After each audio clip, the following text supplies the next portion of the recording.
existe um julgamento, é a primeira instância. Isso. O que é a segunda instância? O que acontece? Existe um processo, ele tem várias instâncias recursais e de julgamento. Então, por exemplo, aqui em Farroupilha seria considerada a primeira instância.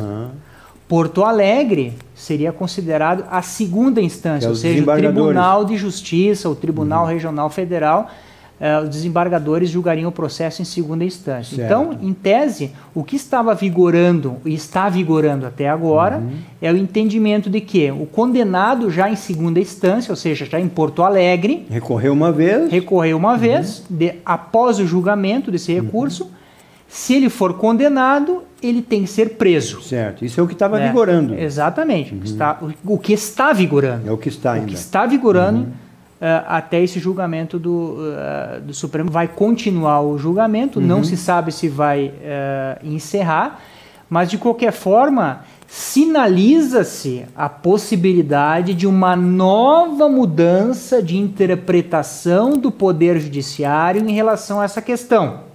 Ou seja, até agora, o Supremo havia definido por 7-4 no último julgamento que condenado em segunda instância tem que ser preso. Aguarda o recurso preso. Aguarda o recurso preso. Agora fala-se na tendência, depois desse último voto da ministra Rosa Weber, que há a possibilidade de reversão desse entendimento, ou seja, que o Supremo passe a entender que a prisão ela só pode se dar quando encerrar o processo e não somente quando houver o julgamento em Porto Alegre. Ou seja, quando houver o julgamento em Porto Alegre, ainda é possível recorrer para Brasília, para o Superior Tribunal de Justiça, que é outra instância, e dessa decisão do Superior Tribunal de Justiça ainda é possível recorrer para a quarta instância também em Brasília, que é o Supremo Tribunal Federal. Que não é mais decidido só as causas constitucionais, mais.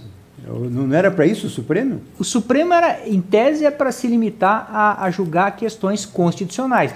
Essa não deixa de ser uma questão constitucional, porque nós estamos falando questão do princípio da presunção da inocência, e esse é um preceito constitucional, né? Então, por isso que o Supremo é a última instância a debater essa matéria. Não sei se os doutores viram que isso que o senhor acaba de explanar é que os casos novos daí seria isso, mas os velhos não. Já teve isso aí também, né? Não é os casos velhos e os casos novos. A partir do momento, a partir do momento, me corrige, doutor Alex, se eu estiver errado, a partir do momento em que essa decisão for tomada, se houver uma mudança de entendimento, ou seja, que somente podem ser presos os condenados no final do processo, ou seja, quando transitar em julgado o processo, esses réus que estão presos por terem sido condenados em segunda instância e ainda não terem sido julgados finalmente, como é o caso do presidente Lula, do ex-presidente Lula, que é o foco de vão tudo. Ser